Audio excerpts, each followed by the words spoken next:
안녕하십니까. 고전산책의 대구시민 김섭입니다. 오늘은 주역 두 번째 시간이죠.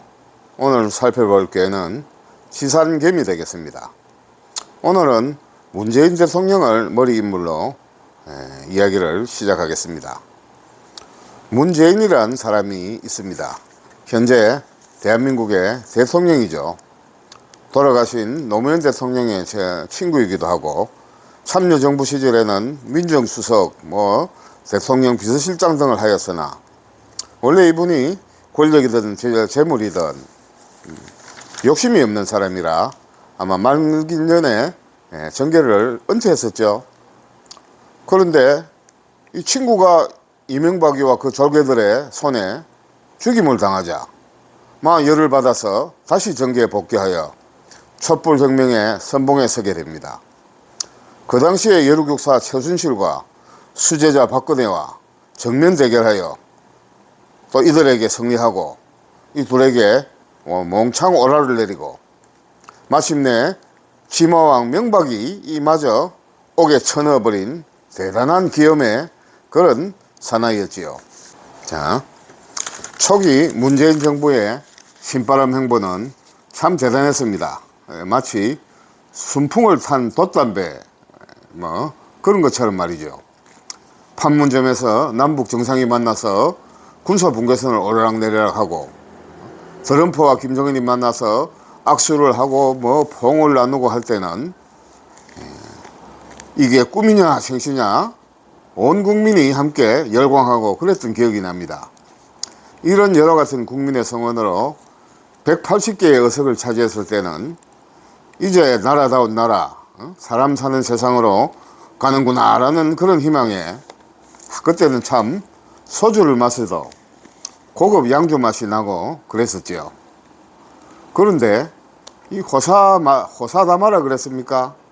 이게 뭡니까? 이거 웬 삼국지에 나오는 딱 동탁이 같은 인물을 검찰총장으로 세우는 개떡 인사를 시작으로 설금설금 갈짓자 걸음이 시작되더니 개혁은 지지부진하고 대북 문제는 꽈배기, 민생입법은 찌꼬리만큼씩 하고 180석의 의원은 마치 말년병장처럼 챙자챙자하고 농대를 부리는 그런 아사리 판때기가 되기 시작했습니다.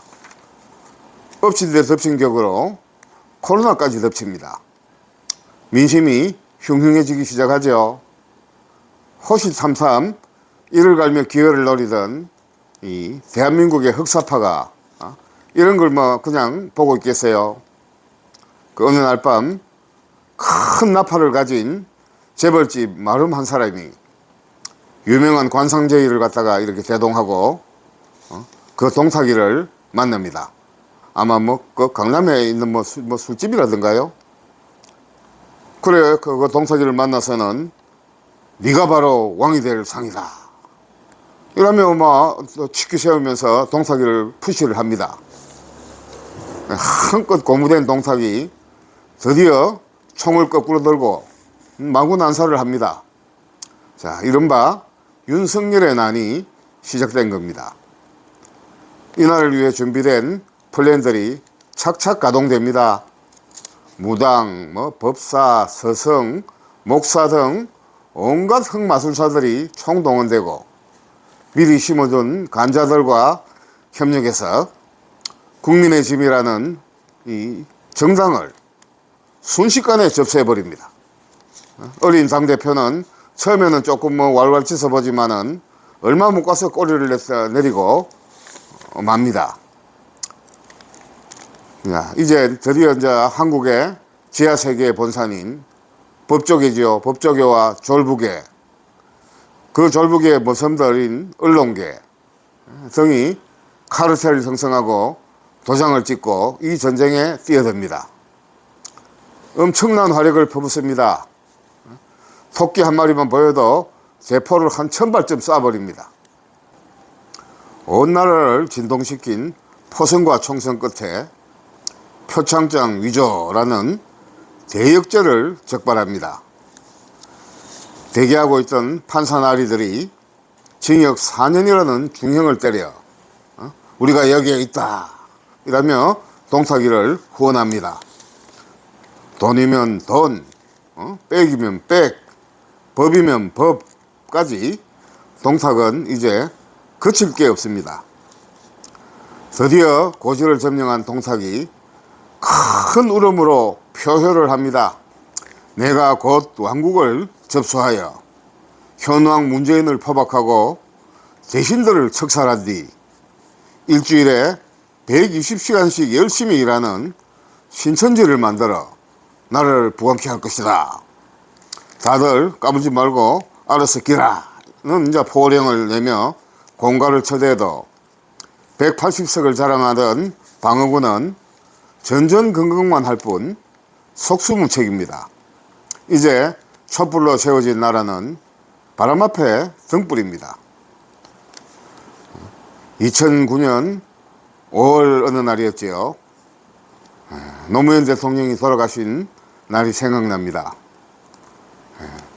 대구 28 고군에 마련된 이 빈소에 정지상의 송인이란 시를 써서 바치며 미안함과 분노에 허파를 찢었었는데 십수년이 지난 오늘 다시 70 나이에 다시 이런 꼴을 보니 억장이 다 무너지는 듯 합니다. 새삼 민주당 정권과 사람들에 대한 미움과 원망이 솟구칩니다. 이 정권은 어려운 사나이들의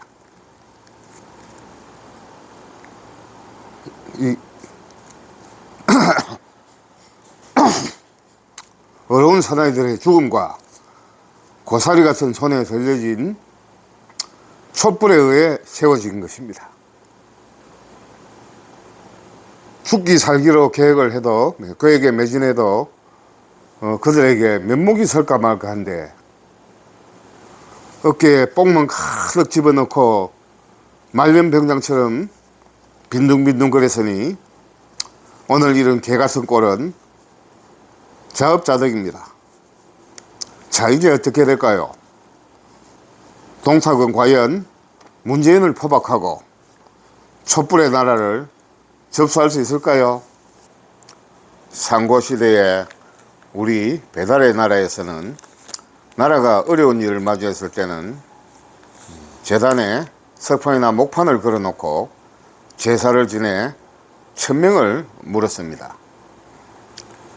배달국의 하나님은 그 석판에 기호를 새겨 백성들의 물음에 답합니다. 당군이라 불리는 제사장이 그 석판을 가지고 내려와서 큰 나무에 걸어두고 그 내용을 해석해서 백성들에게 천명을 알립니다. 아마 괴라는 글자는 건다는 뜻이죠. 주역 괴사의 유래가 되겠습니다.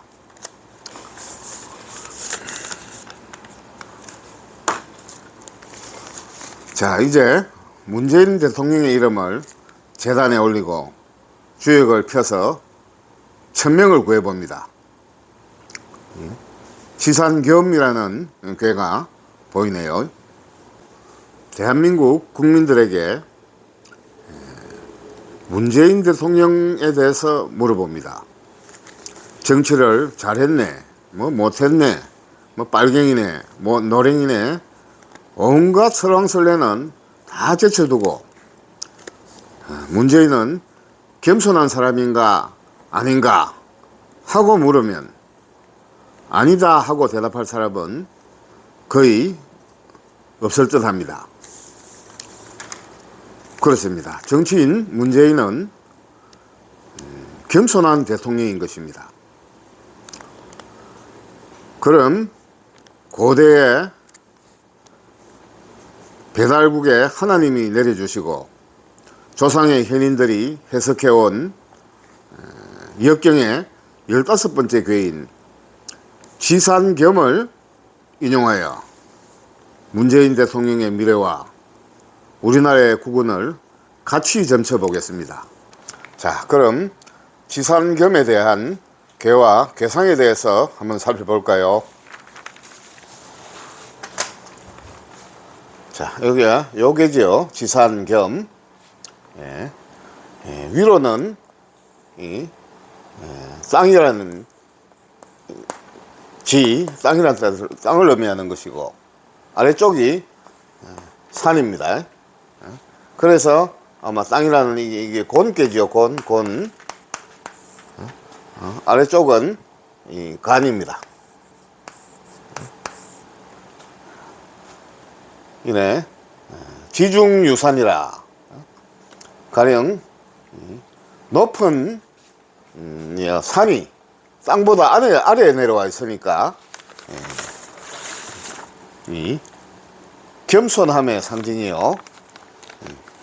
크면서도 자신을 낮추니 이 군자의 모습이라는 겁니다. 괴사를 읽어보겠습니다. 겸겸군자 비자몽야, 노겸군자 만민복야, 천도해영이 입겸이요, 지도변영이 류겸이니, 귀신해영이 복겸하고, 인도는 오영이 호겸하니, 겸존이광 비불가유, 군자지 종야라. 이길인 이면 이용침벌이니. 여기까지가 지산겸의 아마 이 중요 문장들입니다. 전체 문장은 조금 더 긴데 중요 문장만 추려서 적은 것이니까 해석을 한번 해보겠습니다. 겸겸군자 비자몽야, 겸손하고 겸손한 군자는 낮은 곳으로 가서 스스로를 기른다. 노력하는 군자는 에게는 만민이 성복하니, 하늘에 도는 천도는 회영이 입겸하고, 하늘에 도는 가득 찬 것을 일거렸더려. 겸손한 자에게 보태고, 지도는 변영이 류겸하니, 땅에 도는 가득 찬 것을 변하게 해서 겸손한 쪽으로 흐르게 하고, 귀신은 해영이, 귀신은 가득 찬 것을 해하여 복겸, 겸손한 자에게 복을 주니, 인도는 오영이 호겸한다.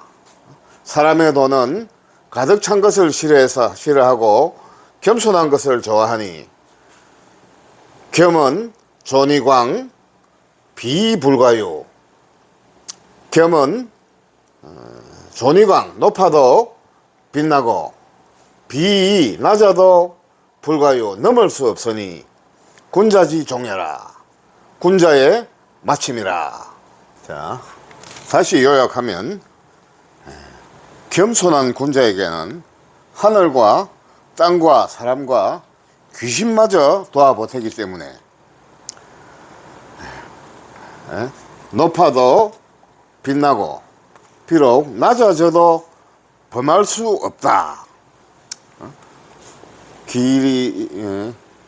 기린이 용 침벌무구, 범하려 하는 자 백성과 함께 벌할 것이다.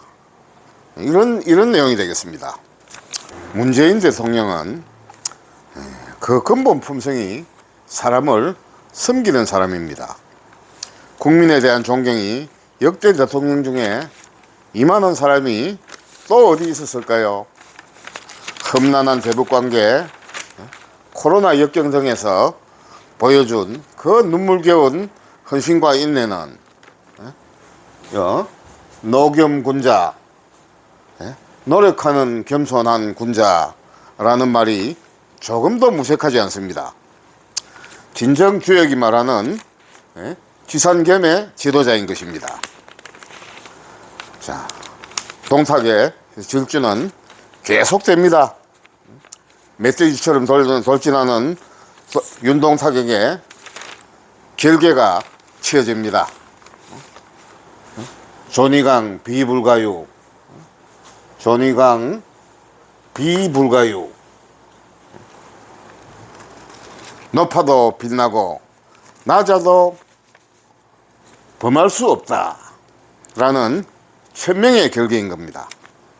지상겸의 대통령을 능멸하는 순간 앞불사 이 뭐 동탁은 천명의 거물에 갇혀버린 겁니다. 비켜라 뭐 그네도 뭐 명박이도 모두 내 칼에 쓰러졌다. 동탁이 악을 쓰면서 마구마구 칼을 휘두릅니다. 법사, 무당, 서성, 목사들이 미친듯이 주문을 외어대도 말 그대로 공연불이 돼서 허공에 흩어집니다. 그들의 신공은 거기까지입니다. 요사스런 술법이 천명의 거물을 끊을 수는 없기 때문입니다. 자, 이기련 이용침벌 무고라. 겸자를 범하려는 자 백성과 함께 벌하리라. 천명은 윤석열의 난을 실패로 예고합니다. 윤동탁을 내세운 소위 기득권이라는 세력은 가득 채우고 또 가득 채우고자 하는 자들의 연합 세력인 것입니다. 이 전쟁은 가득 찬 것을 이거려뜨리고 가득 찬 것을 이거려뜨려 뭡니까? 이거지요. 천도 해영이 입겸, 지도 변정이 유겸. 가득 찬 것을 이거려뜨리고 변하게 하여 백성들에게 흐르게 하려는 천지의 도에 반하는 그런 전쟁인 것입니다. 3월 9일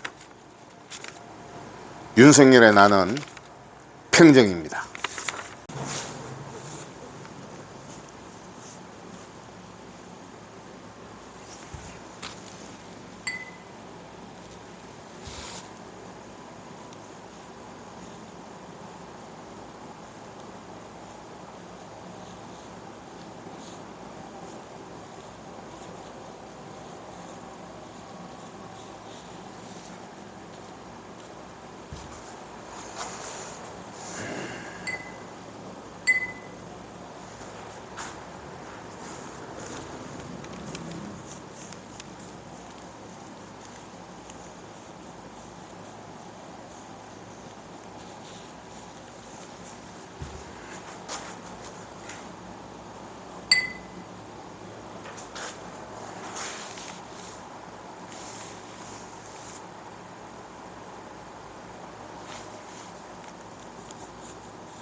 됐어.